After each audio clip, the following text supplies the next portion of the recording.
Good morning, everyone. I'm Arya Beauchamp. I used to dream of going to the Olympics. The Olympics are fascinating, from mesmerizing opening ceremonies, jaw-dropping skills, and gorgeous cities. Every Olympics seems to be bigger and better, but how much money goes into putting these games on? There are many pros and cons about hosting the Olympics. The Olympics are a great way to bring in tourism and boost local economies, increase a country's global trade, and bring a sense of national pride. The Olympics are also very hard on host cities. The Olympics are a financial drain, expensive infrastructure falls to disuse, and the Olympics displaces and burdens residents. Recently, cities have been backing away from hosting the Olympics. So what can we do? Let's start with the pros.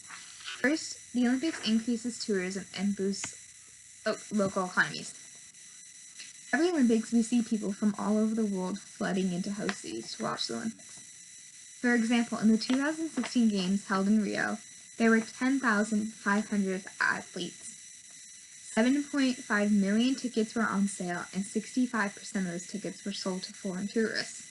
This didn't include the 85,000 people brought in for security. After the London Summer Olympics in 2012, tourists spent $3.57 billion. That's a 13% increase in London sales.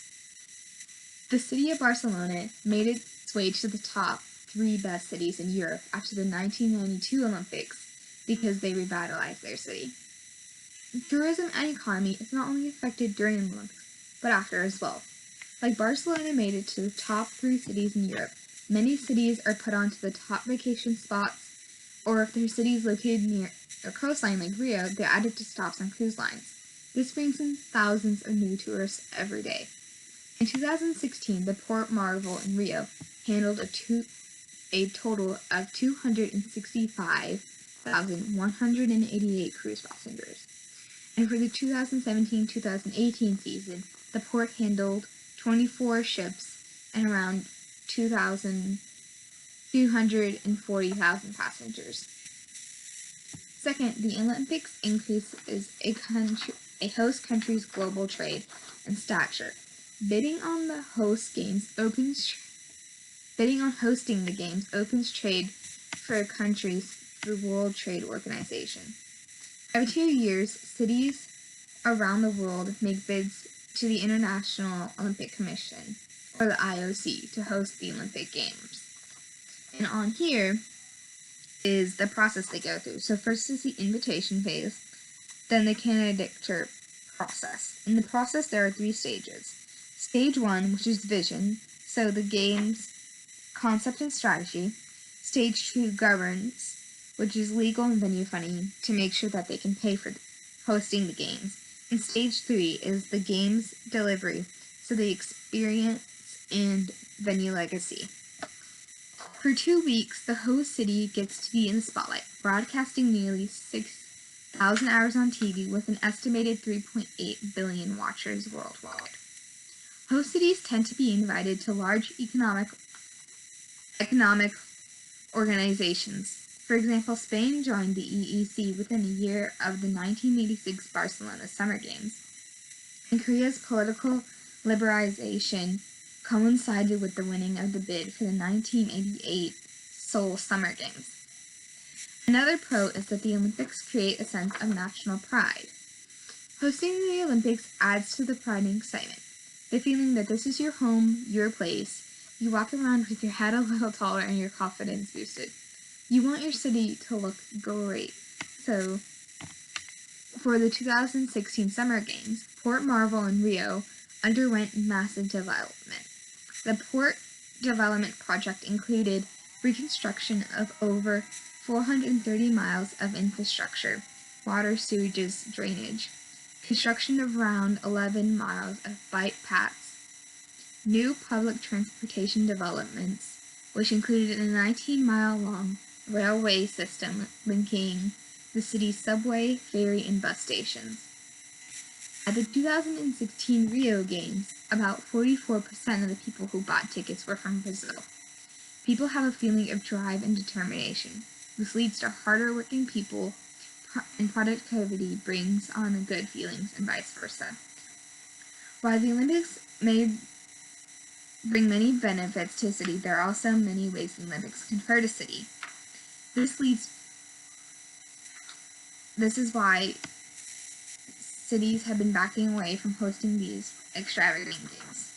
The first con is that the Olympics are a financial drain on cities. The Olympics haven't been under budget in nearly 60 years. Every year, people want bigger and better, more extravagant facilities equipped with luxury living and other items.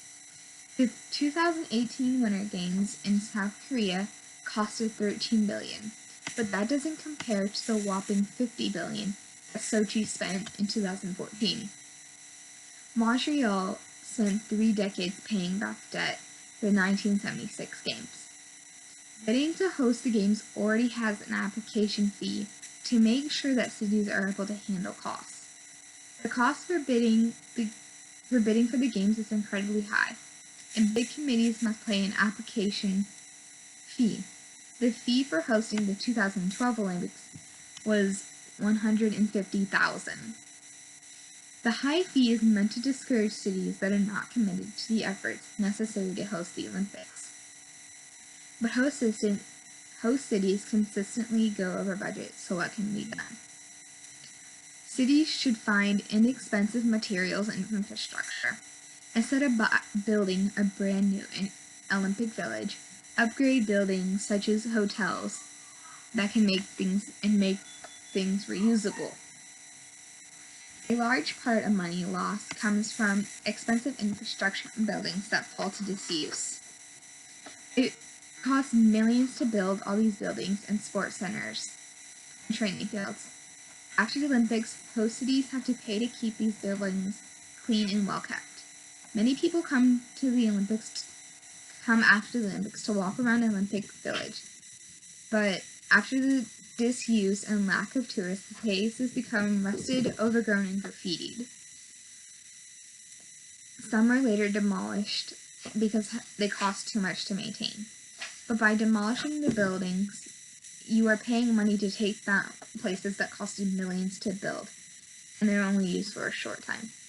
Instead of tearing down places, they can be reused. They can be used for athletic training or holding large events. Both things could bring in revenue that could be used to keep the places maintained and usable. A good example of this is Barcelona. The pool that they used for swimming and diving trials has been kept open and is open to the public in the summer months.